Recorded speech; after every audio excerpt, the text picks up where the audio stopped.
श्री स्वामी समर्थ. नमस्कार मित्रांनो. माझ्या आईवडिलांच्या मृत्यूनंतर जे लोक त्यांचे फोटो घरात ठेवतात, तुमचे कान उघडा आणि माझे म्हणणे ऐका.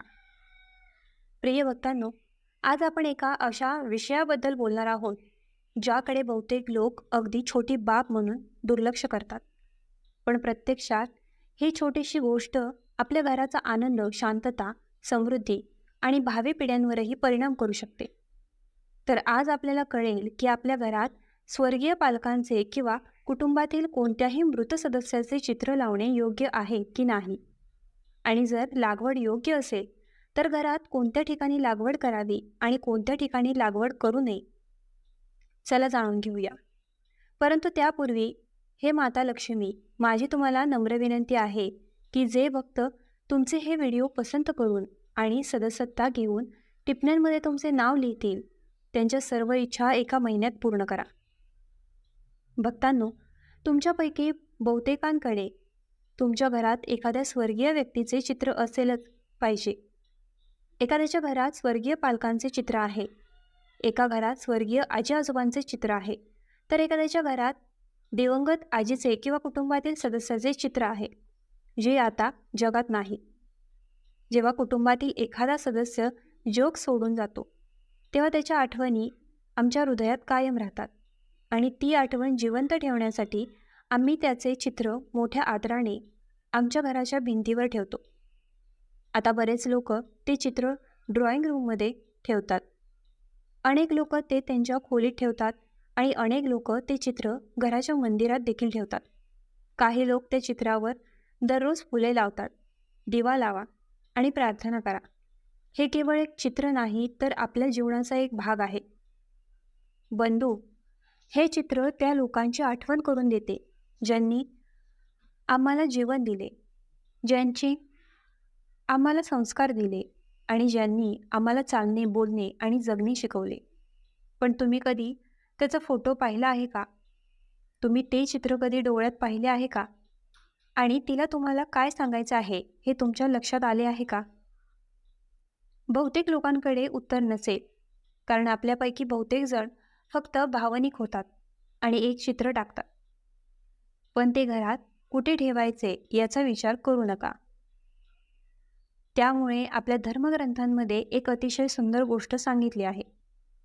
पितृदेवो भव, म्हणजे पूर्वजांचे स्थान देवांच्या समान मानले गेले आहे. आपले पूर्वज केवळ आपले पूर्वज नाहीत, तर आपल्या संपूर्ण वंशाचे पूर्वज देखील आहेत. आज आपण जे काही आहोत, आपल्यात जी काही मूल्ये आहेत, समाजात आपल्याला जो काही आदर मिळाला आहे, हे सर्व आपल्या पूर्वजांनी दिलेली देणगी आहे.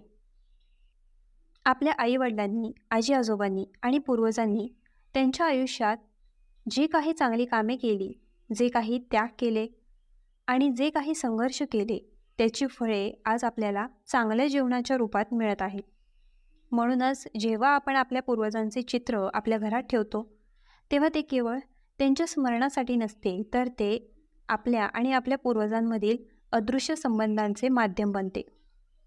परंतु येथील फार कमी लोकांना हे माहीत आहे की घरातील प्रत्येक चित्र, प्रत्येक वस्तू आणि प्रत्येक दिशेला आपल्या जीवनावर विशेष प्रभाव असतो. कारण मंदिरात ठेवलेली मूर्ती केवळ एक दगड नाही, तर देवतांची शक्ती त्यात राहते असे मानले जाते. त्याचप्रमाणे आपल्या पूर्वजांचे चित्र हे केवळ छायाचित्र नाही, ते आपल्या घराच्या ऊर्जेवर परिणाम करू लागते.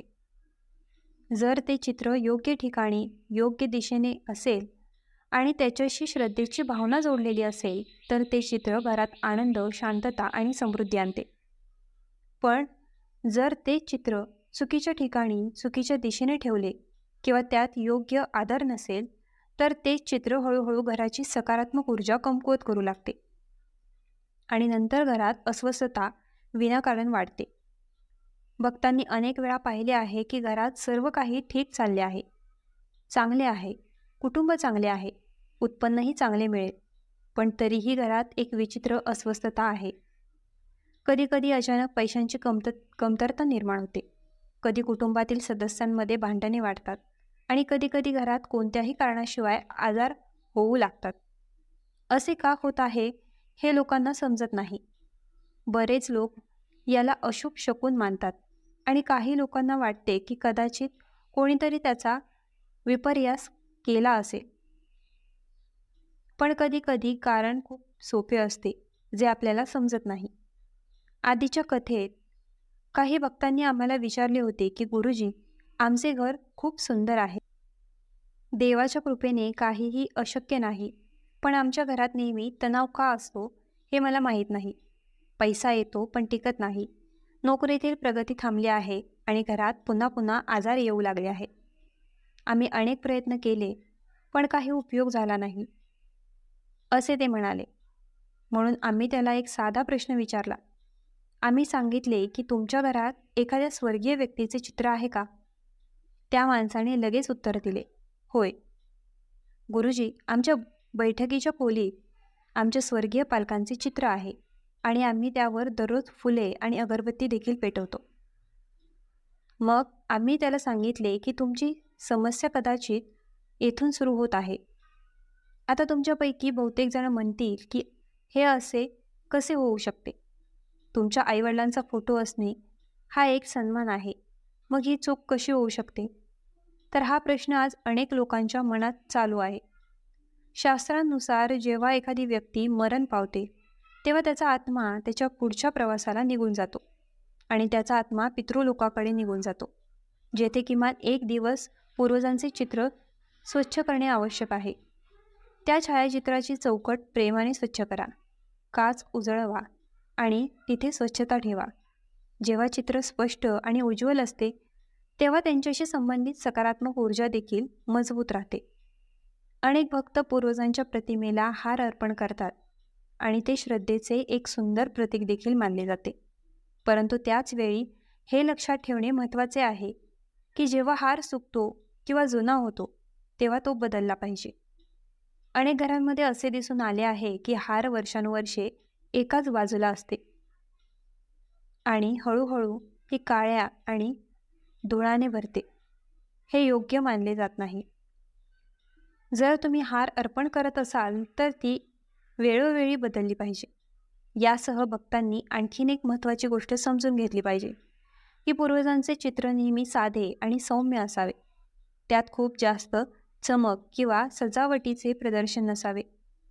कारण जागा ही स्मृती आणि सन्मानाची जागा असते, प्रदर्शन नाही. चित्रातील वडिलांची मनस्थिती शांत आणि गंभीर असली पाहिजे, जेणेकरून ते पाहून अंतःकरणाला आदर वाटेल. भक्त आता पूजेबद्दल बोलत आहेत. वडिलांची रोज पूजा करावी का, हा प्रश्न अनेक लोकांच्या मनात येतो.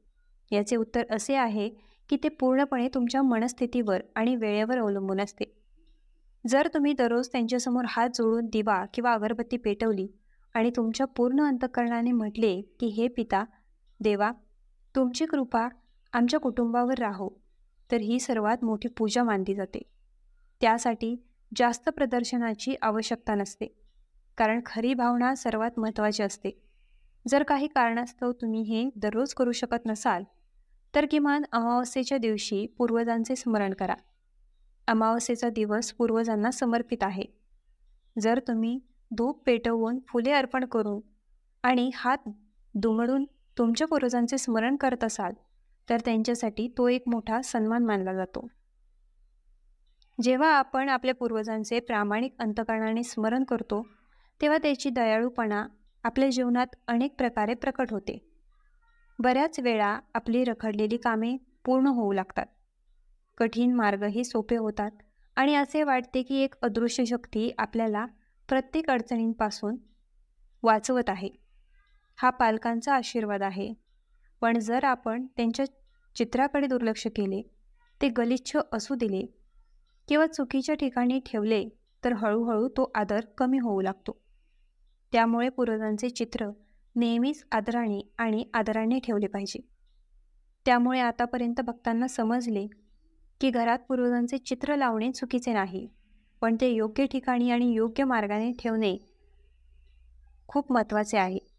आता या विषयाचा आणखीन एक महत्त्वाचा मुद्दा समजून घेणे देखील खूप महत्त्वाचे आहे, आणि ही बाबांच्या छायाचित्रांची संख्या आहे.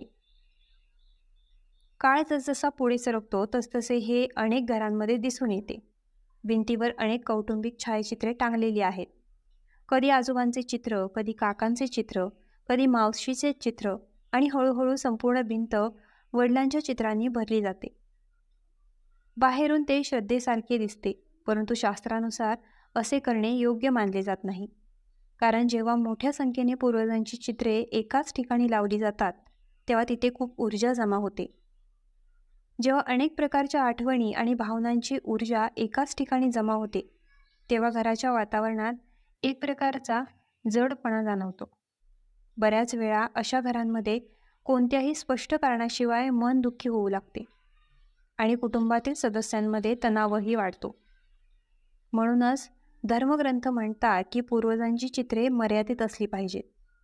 आई वडील किंवा आजी आजोबांचे छायाचित्र लावणे योग्य मानले जाते. यामुळे घरात संतुलन राहते आणि पूर्वजांचे आशीर्वादही टिकून राहतात. आता भक्तांना आणखीन एक महत्त्वाची गोष्ट समजते.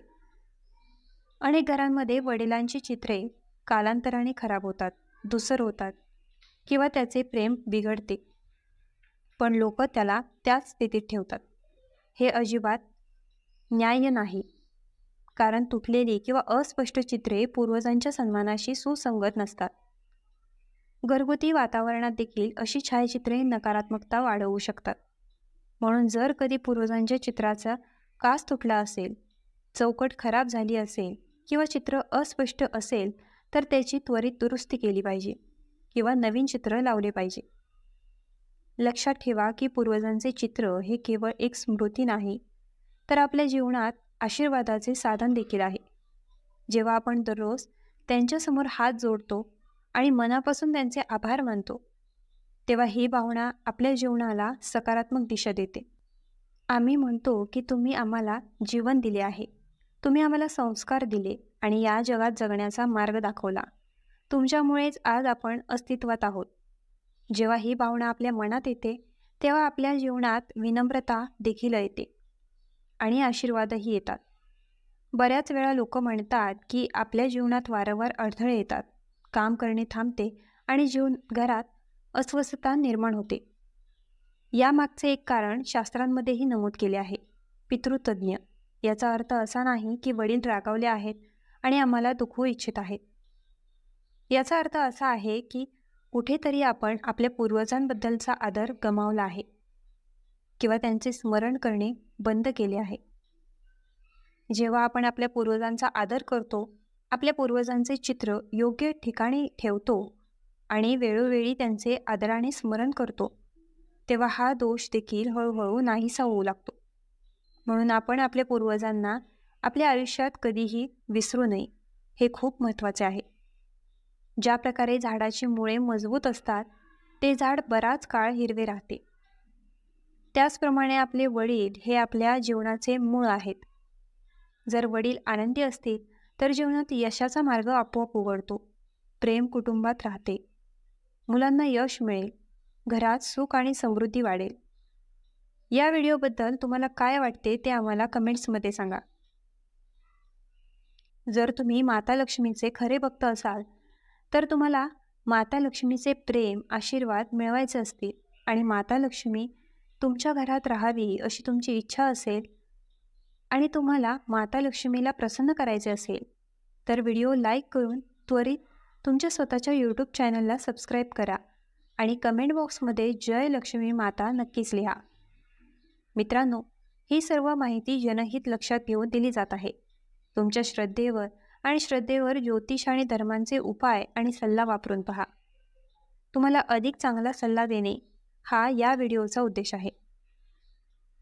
याबाबत आम्ही कोणताही दावा करत नाही. जर तुम्हाला हा व्हिडिओ आवडला असेल तर कृपया लाईक, शेअर, सबस्क्राईब आणि हाईप करायला विसरू नका.